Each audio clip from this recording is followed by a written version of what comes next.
This first poem I'm going to share with you was written on December 2nd, which is the 1942 date that man achieved the first artificial, self-sustaining nuclear chain reaction. From the book The World Outside, this is Under Our Own Feet. They decided to bring this Manhattan project to Chicago for real work. A metallurgical lab made at the University of Chicago under the west viewing stands of Stagg Field in experiments led by Enrico Fermi called their work a crude pile of black bricks and wooden timbers. But as we all know, so much energy can come from so little matter.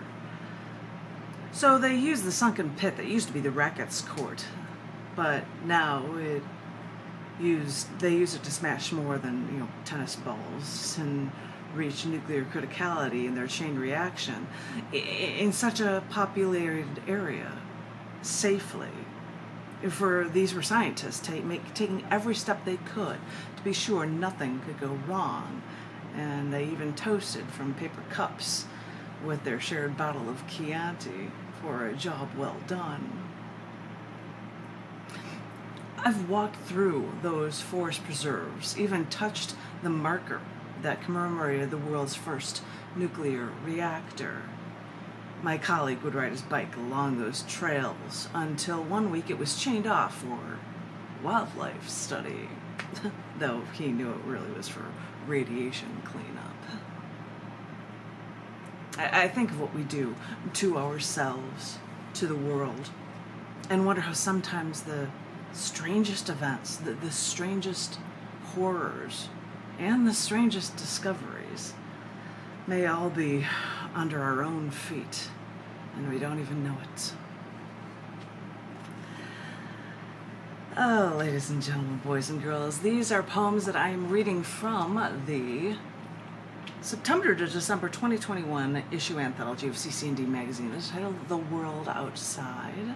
This will probably be the last time I'll be reading from it, because I might be reading from new collection books as well. But I would do this normally for the reading space called Community Poetry, hosted by Tom Woodruff here in Austin, Texas at North Lamar at Recycled Reads.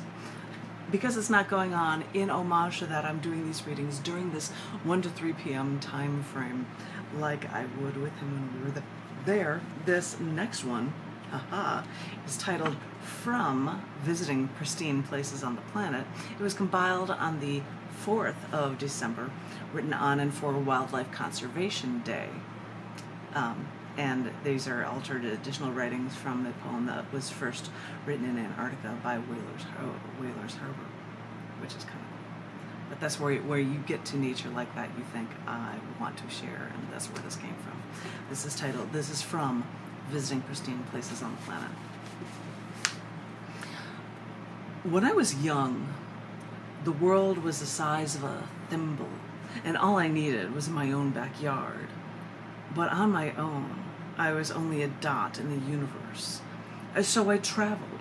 Once saw a gold fox on a snowy roadside. When I tried and stepped out of my Saturn, the fox hopped into and through the 4-foot-deep snowfield. I took 2 steps, then watched this gold fur sprint away.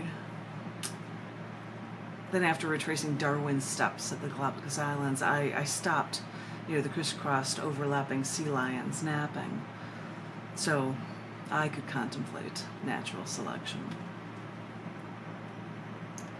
And after seeing destroyed British ships from early whaling in Antarctica, I photographed the first humpback whales of the season, then took a picture with a Gen 2 penguin as I snapped in the snow, and the penguin approached me. When a man in the 3rd poorest country in the world was asked why the poor locals seemed so happy, he explained, "We may not have it all, but we can choose to be happy. And so we do." And with these words, I proudly choose life. I choose life for the orcas and the humpback whales, the chinstrap and gentoo penguins, cormorants, gulls, and terns. I choose life for giant petrels, storm petrels, finches, Nazca birds, even sea lions and marine iguanas. I choose life for the Wyoming bison who passed me on the street. I choose life for the deer who approached us as we slept in the grass under stars. I choose life for all the mass-farmed animals mankind slaughters because they choose to consume death and not life. I choose life because without humankind's civilization, that's when wildlife thrived. Oh, I got a short one here. That was obviously written on the 7th of December on the day of the Pearl Harbor attacks. This is called Other Side. Very short piece. We thought we were above it all. We thought we were far enough away and it wouldn't affect us. When the other side of the planet attacked our shores, we thought, then what?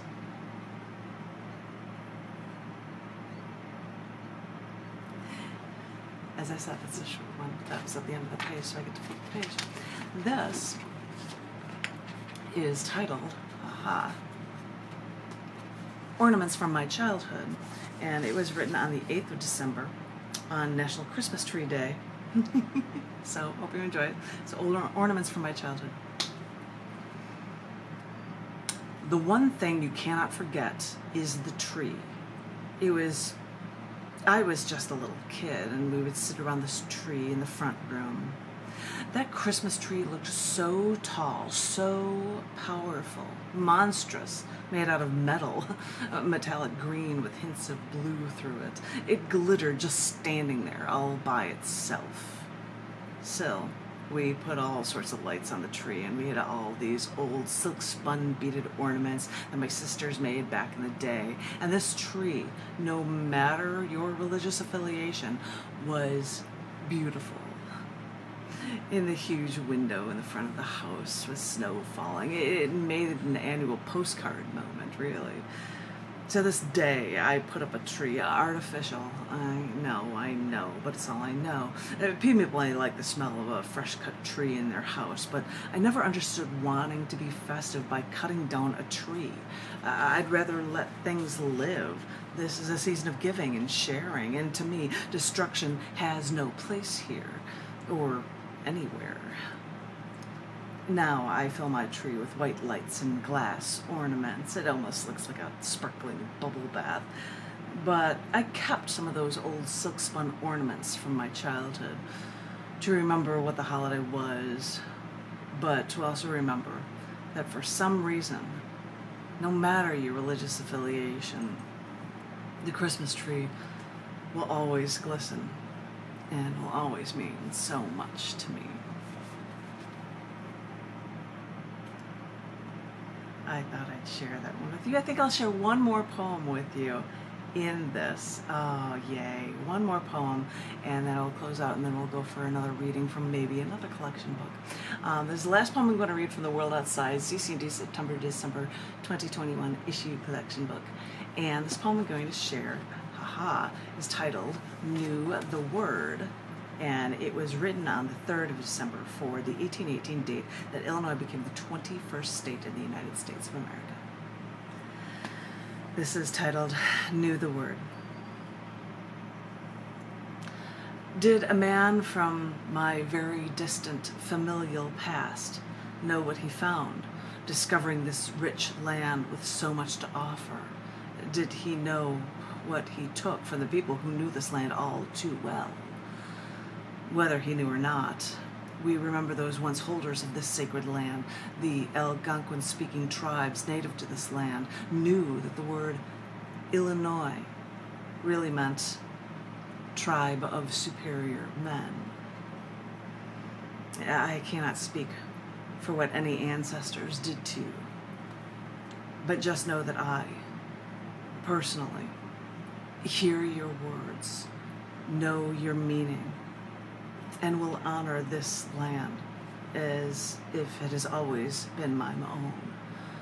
For to me, Illinois is only my own, which I honor the way you did, as I now honor you.